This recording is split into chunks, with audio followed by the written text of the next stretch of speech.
Good morning. We are so happy to have you here with us today. My name is Dr. Tracy Rackensberger.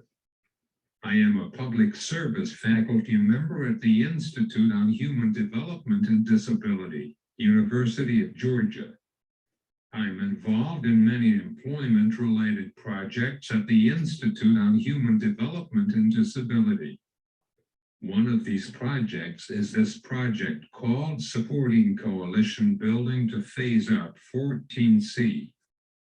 This project is funded by the Georgia Council on Developmental Disabilities. I direct it on behalf of the Institute on Human Development and Disability.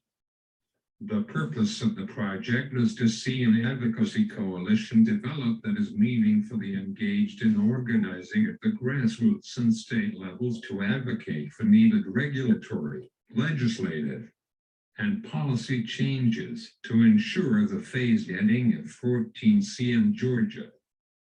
We at the Institute on Human Development and Disability plan to achieve the above stated goal by 1. Increasing the number of individuals who receive training on topics related to 14C and policymaking.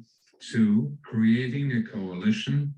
And 3. Empowering the coalition to strategize ways to eliminate 14C and shift focus on competitive integrated employment. We will do this by 1. The creation and distribution of online material and webinars, and 2. Hosting and facilitating virtual and or in-person meetings to support strategic planning activities. Before we begin, in the chat or unmute and put it into the space, please say if you are a person with disabilities, a family member, a professional, a business leader, or a community member. Again, before we begin, in the chat or unmute and put it into the space, please say if you are a person with disabilities, a family member, a professional, a business leader, or a community member.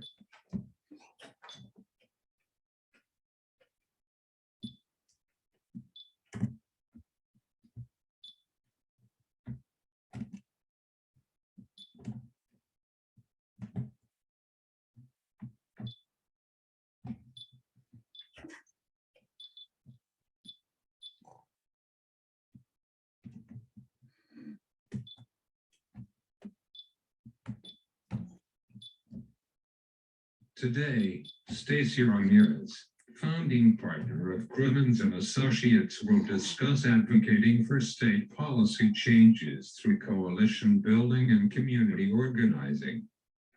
This webinar will discuss ways all stakeholders can advocate for the phasing out of subminimum wages in Georgia. Participants will learn about the importance and strategies of coalition building and community organizing to advance competitive integrated employment for all Georgians who experience disabilities. This final webinar will pave a path for us to band together to create a powerful collaboration of people who can advocate for change at the state level. We will also explore the legalities of supporting policies for employees of the state. Welcome, Stacey.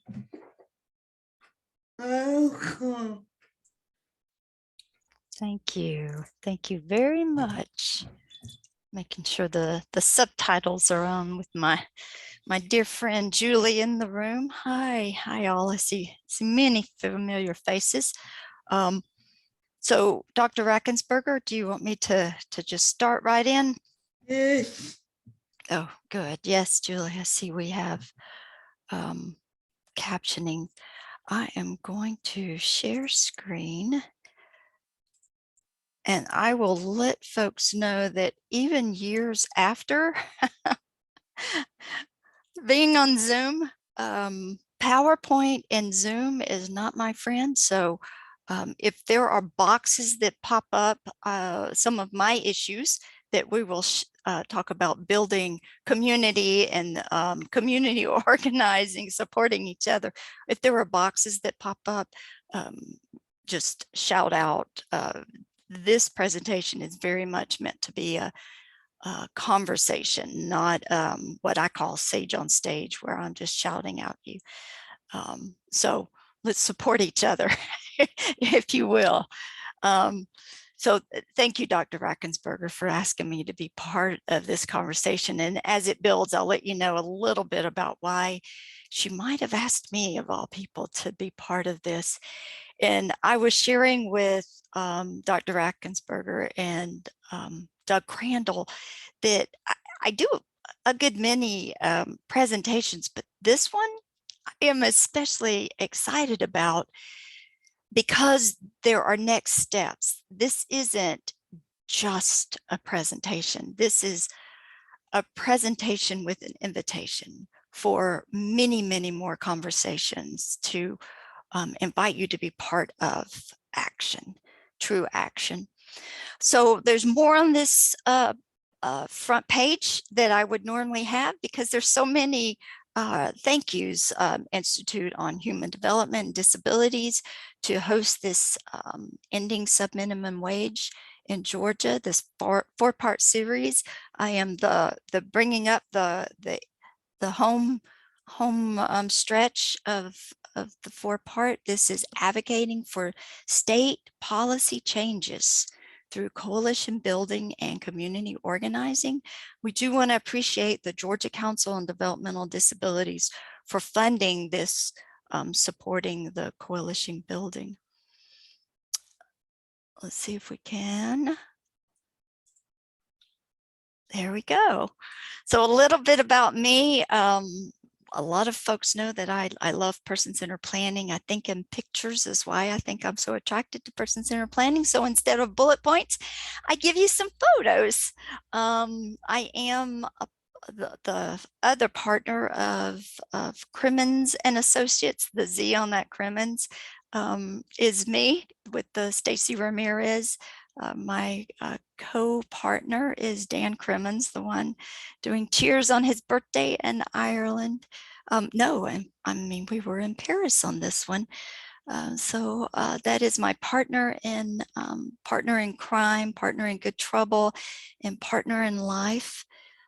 We have recently founded Crimminz and Associates, and partnering with the disability community. The wind beneath my wings is the young man in the blue shirt with the "We're hiring" at Zaxby's. He, before COVID, had a long time, 2-year job at Zaxby's. And that was when he went on his own, walked out the front door, around the corner, picked up an application to Zaxby's. He was tired of sitting on the couch and playing games. He was ready for a job and just did it himself. Thank you very much. So that is Ryan Ramirez, the wind beneath my wings. He is my middle son who has autism. And then down in the lower corner, my oldest son, who is just belly laughing, would not appreciate me sharing this photo, but that's the rest of the story of why I do what I do. Some of what I do is at the upper corner, and that is I fight vehemently for voting rights for people with intellectual developmental disabilities, but then also supporting families to find their way in the policy world and supports and services. And then in coalition building, which is what Tracy asked me to come and talk about today, which comes back to the voting rights. And I'll, like I said, we'll build on that as our conversation goes along. Tracy, and as I mentioned, as I have the PowerPoint up, I'm not able to see the chat. So if someone can either shout out if you have questions as we go along, or can read the chat to me if there's questions. I'd love for you to just come off mute and let's have a conversation instead of save your questions. There's so few of us on the presentation. I think we can take care of them as we go. What I did want to do is do a quick review if someone hadn't been able to be on all of the first presentations, because what Dr. Rackensperger has done is scaffold our learning or build our learning to this coalition conversation we're having today. And I thought it would be good to turn around and look at what she's done in the most brilliant way. So what have we discussed to date? We started with, here's my book, Doug Crandall's book. I can't wait to be able to be in person with him because yes, Doug, I am going to ask you to write a note and sign.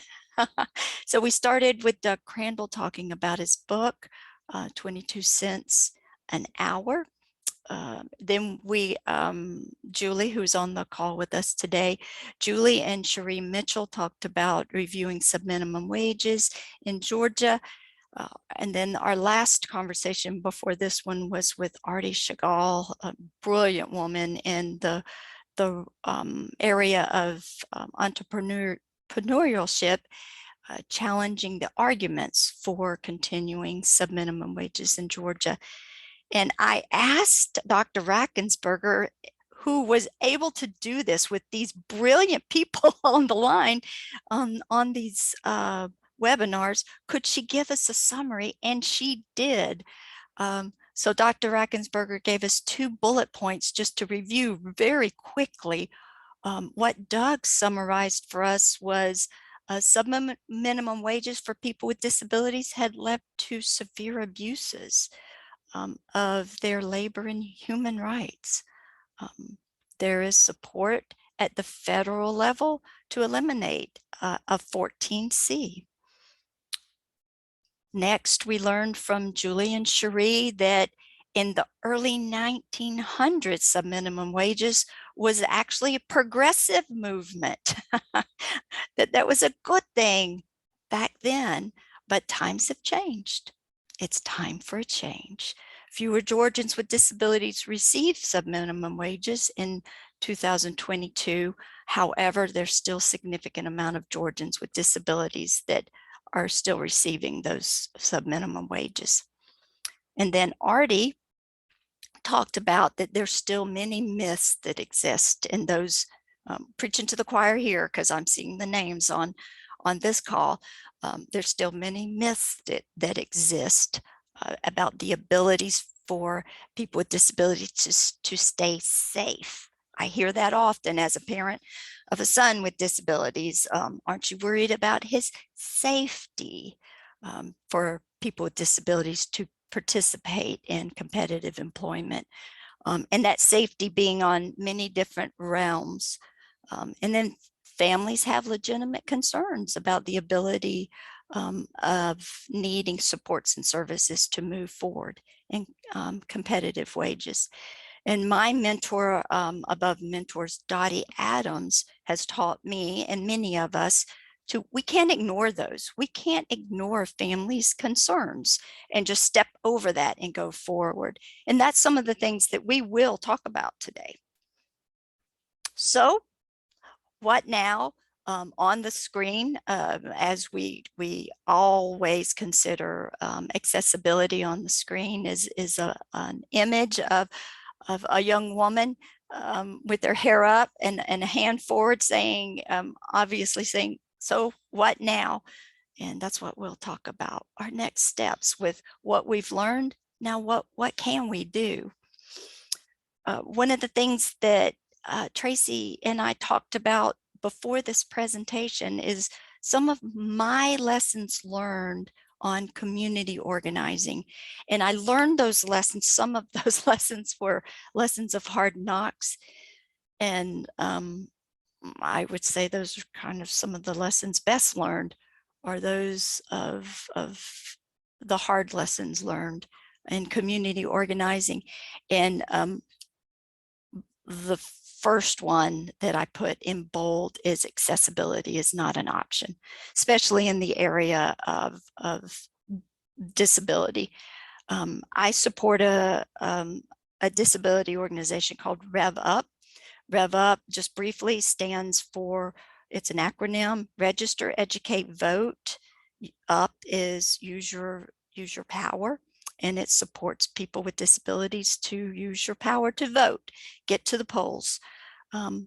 Some of the things we bump into is audio description, alt text, then also that's for people who are blind. Then we have people in our coalition that need sign language, some that need large text. When we get together, then I always have to put in the forefront is the place and the conditions. Are they conducive for people that need different accessible locations? Then we also always have to consider the food.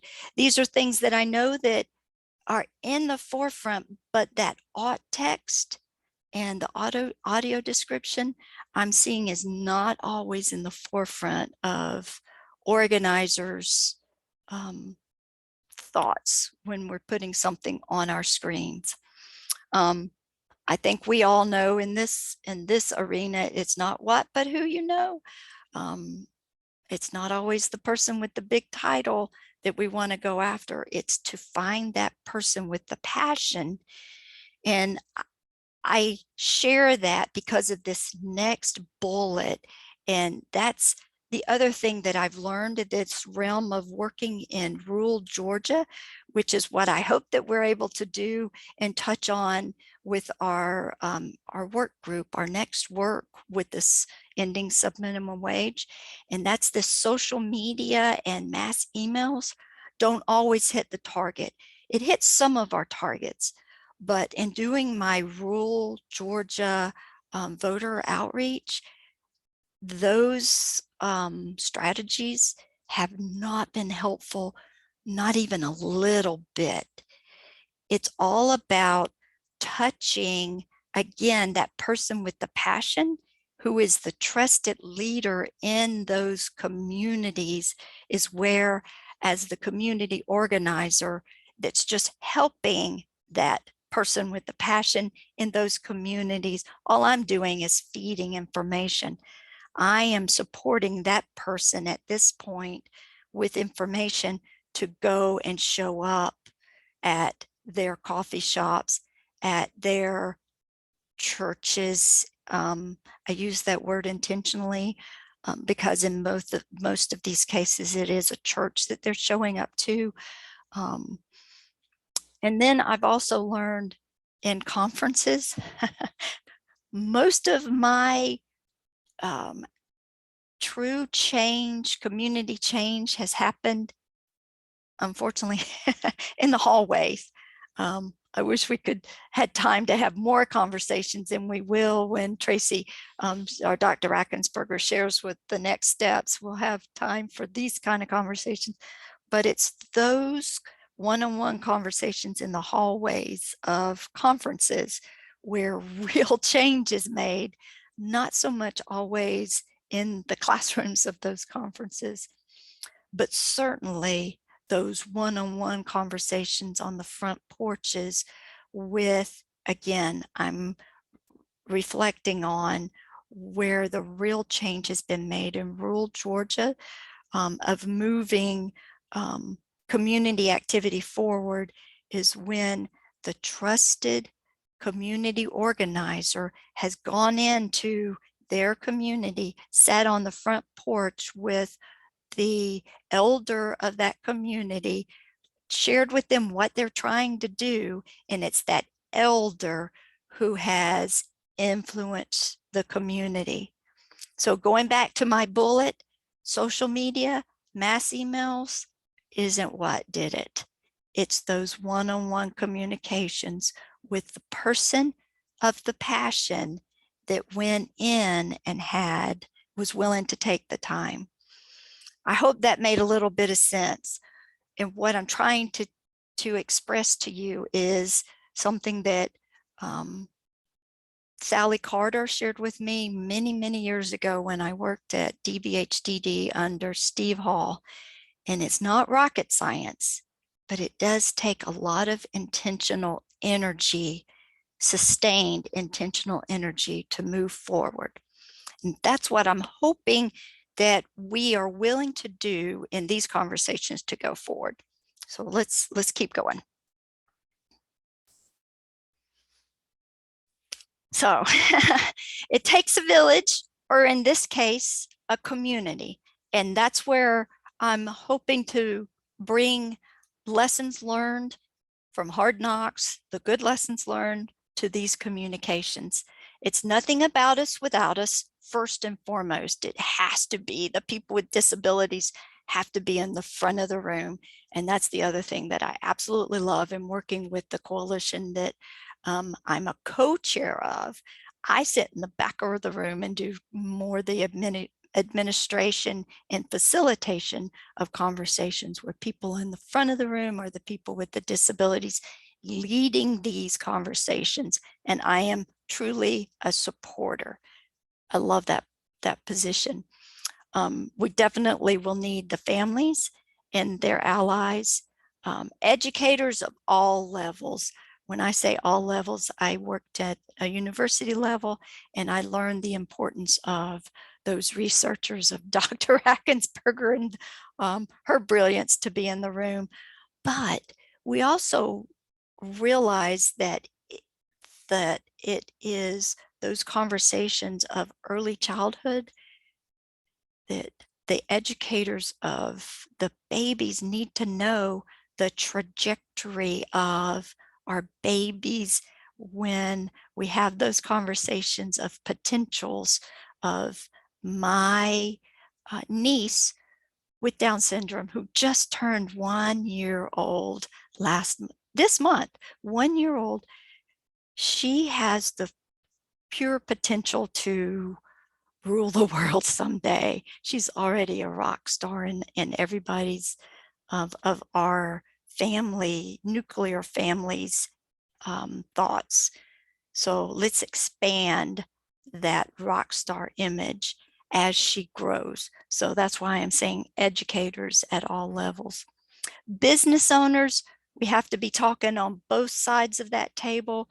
What I hope that we do is change both sides of that table, the language of that to a round table. And then it's important, Dr. Rackensperger specifically put this bullet in here. I think this is actually your language, Dr. Rackensperger. State employees can advocate for ending 14C. I'll repeat it because it was so important to her. State employees can advocate for ending 14C. Cannot advocate on the job, but we can. When I was a state employee, I could educate. I couldn't be a lobbyist when I was a state employee, but I could certainly educate. So educate and own their own time and right to, you're a constituent, you vote. So you can write to your own people or legislator. Wanted to take a minute to just simplify some of what I was saying. Understand your priorities, learn from your peers. Peers in my case have most definitely been people with disabilities. I wanted to pull back on use technology, meaning we won't always lead with mass emails or social media, but there's technology to use because we still need to collect those data to show that we are moving forward, but then also to make it last. And then also, because I do know we have some high-level policy people and some high-level educators on the call, there is a science to it. As Sally said, it's not rocket science, but there is some behind the scenes science that can inform best practices. And I did give us a few. I'm not going to go into detail because we don't have a lot of time here, because I do want to talk about how we can lean forward and keep it going. But there are a few things for us geeky folks like me that want to know the science of how to dig in and truly make a coalition work from the back end going forward. And these are just a few of the pieces. The major strategies that I have found most effective is this first one, and it's called collective impact. I use it for that Rev Up Coalition that I've already talked about. And then I'm also using it with another program that IHDD is where Dr. Rackensberger works. They're also using it to support, I have to pause because I'm learning a new way to speak, and that's disability first language. Autistic students in college, we're supporting this partnership is supporting autistic students to be successful. Not so much to support the autistic students, but to support the environment around autistic students to be successful, both in college and after. And we're using this collective impact strategies. And we're going to talk about that today and how it can also support this 14C to end subminimum wage in Georgia, to lean forward and go forward. So why would we use that? I thought I'd give us an image because one, it helps me better explain to you, because that's how I think is an image. There's several ways that we could possibly move forward with our moving away from subminimum wage as a coalition. One is this isolated impact, and the image on this is individual impact in isolation, and the arrows are all pointing in different ways away from each other, and it's not really coordinated. There's some duplication in efforts, and it's a bit competitive, and there seems to be some turf battles. I bet when I've said those bullets, the main issues in those bullets, certain topics have come up, or initiatives that you've been involved with in the past have probably come up. I know they have in me and for me, of different things that I've been involved with in the past. I've never seen anything that have been isolated impact be successful. Then we do have the next on the slide is collaborative and partnership, which isn't a bad thing. It's topical. The usual suspects all come together, and I see that happening a lot because it's comfortable. I know these people, I've worked with them, I'm comfortable with these people. Hey, let's come together and do this thing that we know each other, so let's come together once again. And I already know that there's going to be something that we can talk about. It usually lacks real alignment, and we jump right in because we know each other and we've not talked about real measurements or accountability to each other, because I don't want to step on their toes. But we're going the same direction. We just haven't gotten that buy-in from each other. So the vision on the screen is the arrows all going a bit siloed, but in the same direction. I bring to the table this collective impact model where all the arrows are together, going together in one direction in one line. And what this does is it brings us together pre-conversations about a goal, pre-conversations about an alignment, and coordinate our shared lessons, our shared alignment, and constant communication. So let's talk a little bit more about that. So what I've got is an image about the strategies of this collective impact that I suggested to Dr. Rackensberger that could be used for this coalition to end subminimum wage. We've got a common agenda that keeps us moving forward. We've got common measures, because we've got to measure our success and collect the data to show that we have the success. We're going to have reinforcing activities. What are the things that we're all going to do together going forward? Constant communication. And then there's going to be a smaller group that's going to assess that we are doing what we said we were going to do. Meaning we're not going to come back together time after time after time with this, every time we're together, it's exciting and we've got all these great conversations, then we go away and nothing happens in between. This backbone team is going to be doing the work to ensure that something's happening in between those great conversations. That's the part that excites me and why I said at the very beginning, I'm so excited about this presentation. So let's put all of that now into action. Martin Luther King Jr., so many different quotes could have been put in this slide to transition to our next part of the conversation, but I chose, it's Martin Luther King looking up to a light. If you can't fly, then run. If you can't run, then walk. If you can't walk, then crawl. But whatever you do, you have to keep moving forward and keep moving forward. And that's what I see. We have the opportunity with what Dr. Rackensberger is bringing to us with this next steps that I keep alluding to. So let's just jump right in. All right. So every true change begins with that shared vision that I talked about with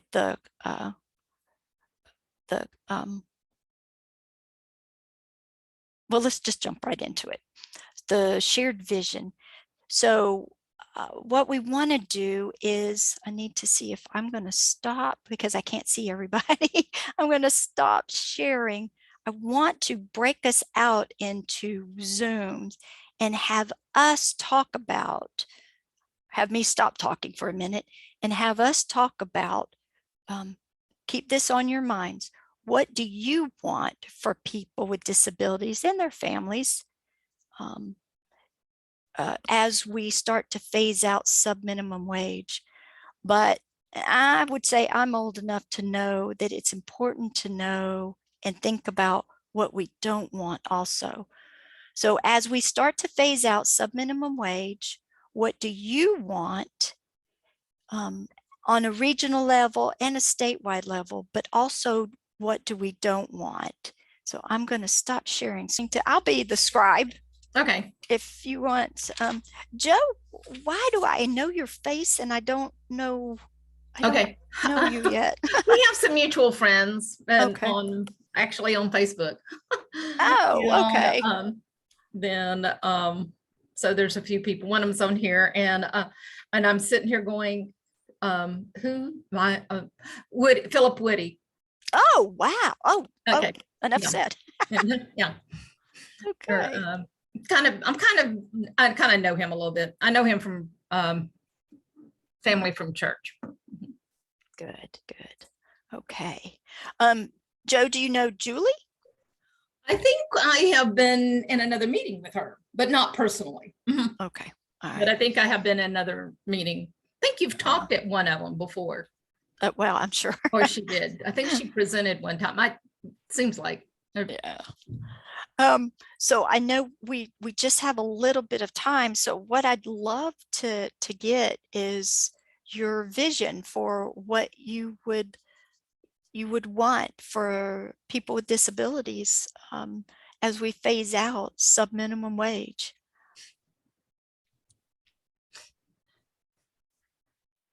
It's kind of hard to know. I want people to know, I guess I want families to have choices and to know what they're getting and to make a good informed decision, whatever it might be. And I know some of my clients, some of them, I have one or two that came from some of the subminimum wage. I'm trying to think what the counseling 14C or whatever in prevalent 14C. Okay. And some of them are doing very well. And everything. A lot of them, what they did, and this is for the most part, I think still an option because most of them, a lot of them might not want to, or based up because of their benefits. And other things like that. They don't want to lose those. They're not working 40 hours a week. And, but parents, you know, most of them are still needing to work. And I mean, this is just reality. They still need to work. They still need somebody. They still need their adult child to be someplace safe. And they can't leave them home alone. They don't have, you know, personal care coming in for them or anything else like that. So a lot of them, if the sheltered workshop also has a day program, which a lot of them do, some of them are participating in both, then a day program and, you know, go do fun, whatever outings and working. And because I know that it is a concern and that parents have, that they can't just leave their child somewhere and by themselves. And like our friend Philip once said, it's like sending the cost of doing some things and providing the care and other things that he will need. It's like sending your kid to college for the rest of their lives as far as expense.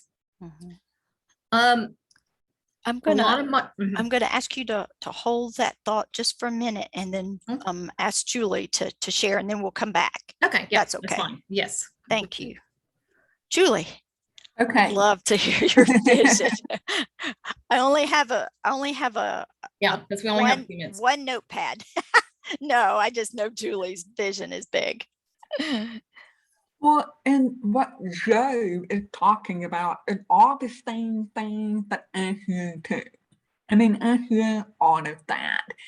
And I think if how do we support the businesses that are currently 14C certificate holders to transform their business model to where everybody is comfortable, like what Joe was talking about, and even monetary wise, the way that the system is set up.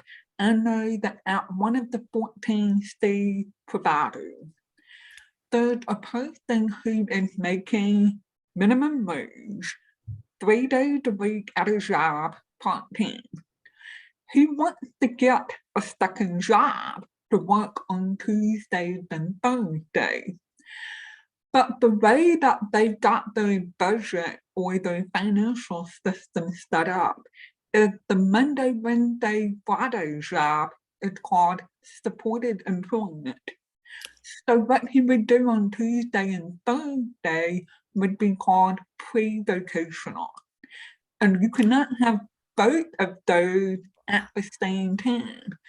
So how can we get around just that logistical? Because that is a big barrier. And is that coming from the state? You know, who is that coming from? And who do we need to talk to make that change? That's good. That's good. So I'm hearing your vision for what you would want is that the policies make sense, that as we're transferring this out, that the policies follow it and allow it to happen. So they could do both, you're saying?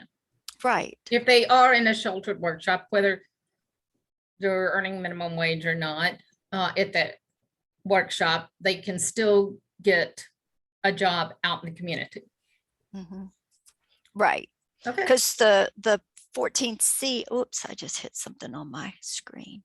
The 14C is pre-voc. So you can't have pre-voc and supported employment. Yeah. And I understand that because it's like before. Right. It's supposed to be the way it's set up, but the way it's supposed to be is you do this for a short period of time before going to work and getting the job. Mm-hmm. And, you know, to enable you to be able to do that. Mm-hmm. It's, I guess, the philosophy behind that, not to stay there forever. Right. Right. And, but you know, And also a lot of my clients, they get personal care attended other places and they need it other places, but once they get on a job, that personal care attendant won't follow them. And a job coach cannot do personal care. Right. Right. There we go. Well, wow. Thank you, Joseph. We could have kept going and going. I hope you guys had a great conversation.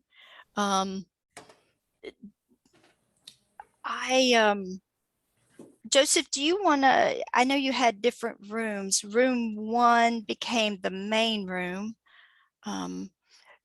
Joe, would you want to read out, or do you want me to share our notes from our conversation? I see she quickly went off. Oh, are you talking to me? Yeah. I'm gonna let you. Okay. All right. So I'll just start just because I have the mic right now. So the question was, what is your vision for phasing out subminimum wage? And I had the honor of being in a conversation. There was just 3 of us. So it was a pretty in-depth conversation with Joe and Julie. And we started with families. We wanted families to have choices. We want choices, and for families to know what they're getting. We've had some families transfer from 14Cs already, and that families need to know and understand the benefits. Parents, going back to that part that I mentioned at the beginning that Artie already brought up from her presentation, that parents need, that facts are parents have an adult child with a disability, parents have to work, and many parents, they have to have a place for their son or daughter to go, somewhere safe for their son or daughter to go. That this is a fact. And then Julie brought up this brilliant, I mean, it's just a scenario that's going on right now, right, Julie? That there is someone she supports that's in a 14, that's with a 14C provider, and that is in, gets those supports, but also wants to start doing supported employment. So the policy, and I'm looking around, I see some policy people on the call. So the policy won't allow this, because what happens is under the 14C provider, it's labeled pre-voc, right? And to do the Monday, Wednesday, Friday as supported employment, you can't have both. You can't be pre-voc and supported employment of what we're seeing now. So those are some of the things that our vision for phasing out subminimum wage and what we would want to see going forward is that the policies follow this phase out, that we have some flexibility with how we're building this. So that's some of the question, or some of the vision we had. So I'd love to hear from the other groups. Who else would be willing to share?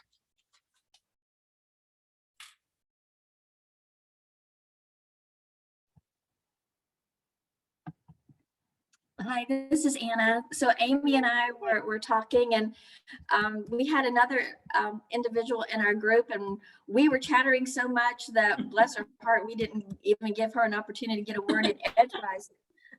So mostly we were focusing on things that we were concerned about. And from my stance as a work incentive planning assistance provider, I work a lot with families who are, they're individuals or Social Security beneficiaries, and they're afraid of work because they're afraid of the impact on their Social Security benefits. And so we were talking about how we need to, like, my purpose on being on this call is to provide that safety net for families, to help empower them to understand how Social Security works and what those work incentives are, what those safety nets are, so that they understand that even if they were to work at a level whereby their SSI income may go down to zero, they're still going to be able to access Medicaid. So that's going to be a real central point as we get parents on board with this, to ensure that they understand how and what those logistics are in maintaining those benefits. So that's a real key piece. And then the other piece was, and again, coming from it as a mom, as well as, you know, a policy maker or whatever in the community, I want my son to be happy. Above all else, I want him to be happy. And then I want him to be, you know, well, actually, I want to be safe first, then happy, and then purposeful. And that purposeful piece means some type of work. And I was sharing with our little group that Eric actually doesn't have awareness of how much money he's making. So when he's working and he's getting the minimum wage, his obviously his paycheck is a little bit more, actually a lot more, than when he's getting his workshop paycheck, which is at sub-minimum wage. He's not going to really appreciate the difference between the two. What's most important to him, and again, this is going to be central to other parents, is that they have something to do during the day, that there's something purposeful whereby they're working on goals, that they have a sense of pride in the work that they're doing, and that they see themselves as a contributing member. So that's, as we move forward, I just don't want individuals to, just like individuals graduate to the couch, we don't want anybody to lose opportunities to be purposeful. Perfect. Beautiful. And thank you, Anna. Thank you. Next, I'm keeping an eye on the time. Do we have anyone want to shout out from the other group?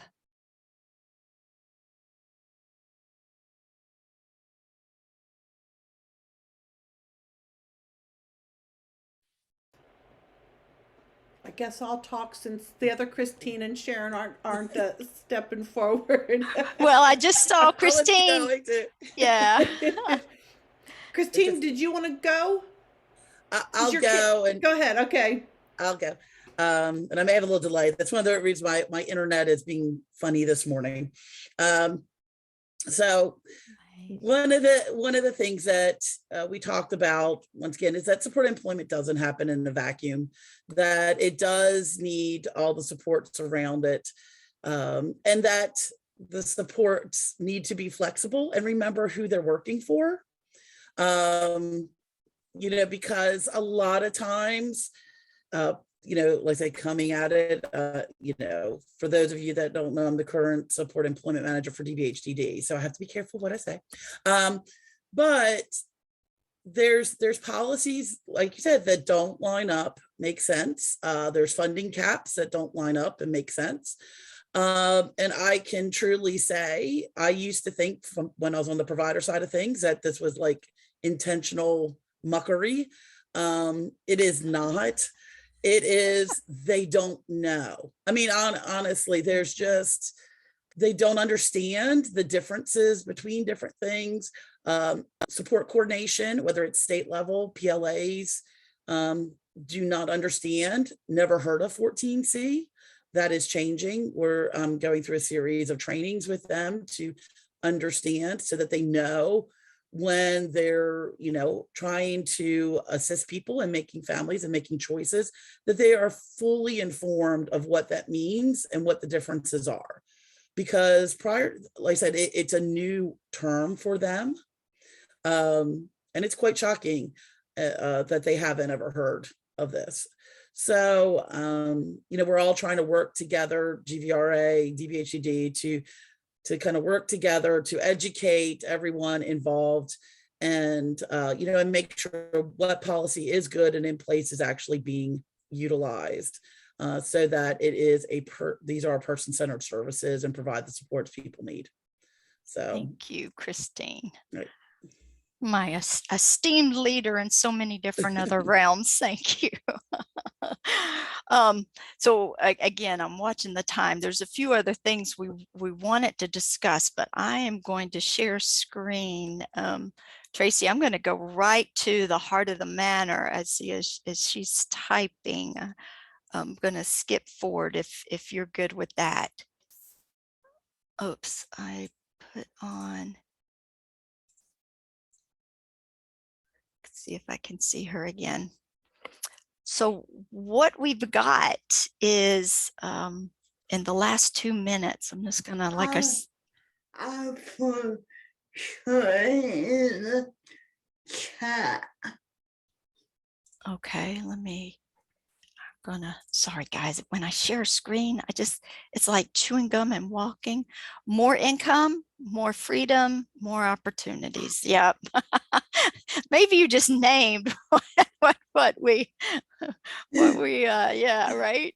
We might not get to so in 2 minutes or less, I knew we'd have rich conversation, didn't you? There's many of us know about this Charting the Life course. I've recently become an ambassador. Don't you just love the titles they give you when you're credentialed in some of these things? But I'm digging in and learning how to use some of this life course tools for community building. And this is one thing you might have noticed. We just had the conversation about vision for individuals and families, what we do want, what we don't want. Tracy, Dr. Rackensberger is going to be leading 3 different community conversations. We're going to use this outline. We're going to continue our conversation on the vision for the individual and families. We're going to talk about the vision for stakeholder meetings, what we want and what we don't want in our stakeholder meetings. Then we're going to talk about current opportunities. I've started to populate it a little bit and what we're going to do moving forward. So this isn't going to be one more of those meetings where we come together and we have a great time and we go away and nothing happens. Dr. Rackensberger is going to make sure that she's going to hold our feet to the fire. I'm going to go ahead and we were going to do a little more. So what we want you to do is to put on your calendar a save the date for at the Georgia Advocacy Office. Thank you very much, Julie, for allowing us this accessible location. We're going to kick it off on meaning our coalition meeting on October 6th from 10 to noon at the Georgia Advocacy Office. We're going to continue these conversations using that outline that I just showed you. And I can already tell there's a very rich conversation to be had. It will also have a link that you will be able to join virtually. But this is the first of 3 conversations. So we will have regional conversations. And I see that we are 1 minute over, and I know that people will have to start dropping off. Tracy did have a Zoom poll. Tracy, did you, or Dr. Rackensberger, I'm sorry, did you want to go just a little, ask people's forgiveness to go a little over? Okay, for those that can go a little over, Dr. Rackensberger had a Zoom poll and then one more slide that she wanted to go with. Did you want Joseph to launch the Zoom poll? Okay. What we wanted to do before we got off the call is to name this work group of what we're going to do for next steps. Dan, my partner in so many ways, came up with one of these, and Tracy came up, or Dr. Rackensberger, sorry, Dr. Rackensberger came up with the others. Tracy's good, I know, but you worked hard for that degree, you deserve it.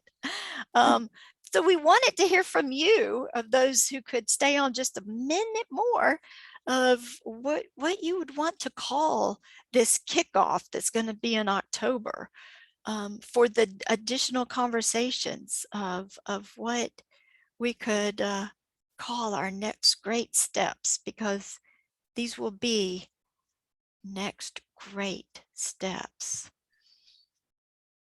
So on your screen is a coalition name, help name the work group to ending subminimum wages. The first one, work group for increased sense. The next one is sense. Let me see if I can make it a little larger so I can see. Competitive employment, not subminimum wage employment. The next one, cause, coalition against unfair salaries for employment.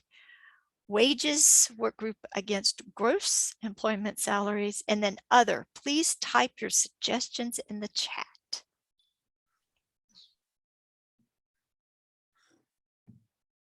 Okay. I think we have 10 out of 10 have answered. We have 100%, which is unusual, Dr. Ackensberger. And I am going to stop sharing screen. Except, wait, we're going to do one more. And you had a poll that, are you going to send out the evaluation? Okay.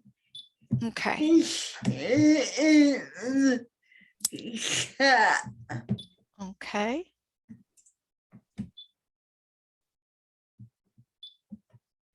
Thank you for So- being here today. Please take a few minutes to fill out our evaluation, especially if you are a person with disabilities or a family member. I will be in touch throughout the summer, and we will meet in the fall.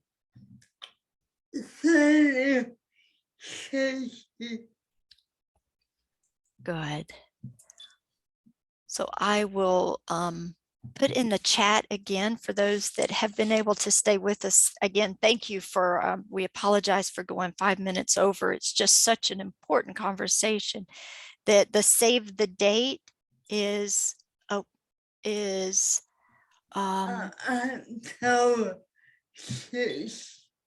yes, October the 6th, from 10 to noon at GAO, and we will certainly be sending this out to you. And Dr. Rackensberger will finalize the name of our coalition, but this will be the End 14C coalition. And I am typing and talking. Kick off. Oh, there we go. So I want to greatly, I appreciate Dr. Rackensberger, IHDD, Georgia Council on Developmental Disabilities, but most of all, you guys again for staying on this extra 5 minutes. We're going to build a powerful coalition that will support people with disabilities, family allies, business, the business, since one, Dr. Rackensberger said, business owners, and make this right. Dr. Crandall. Doug Crandall says, so excited for this work. And if you haven't, I'm going to do a shameless plug on his behalf. If you haven't already, there is a really good book out, so you need to get it ordered. 22 cents an hour, Disability Rights and the Fight to End Subminimum Wages by Doug Crandall. It's some good information. So thank you all. Happy Friday. Have a great weekend. And again, we look forward to seeing you. We will be talking to you over the summer and look forward to seeing you in October. Thank you, Anna.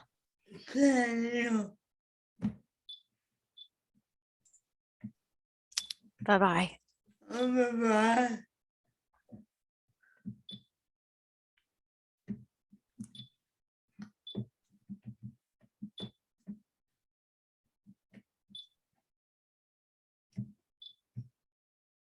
Do you want me to?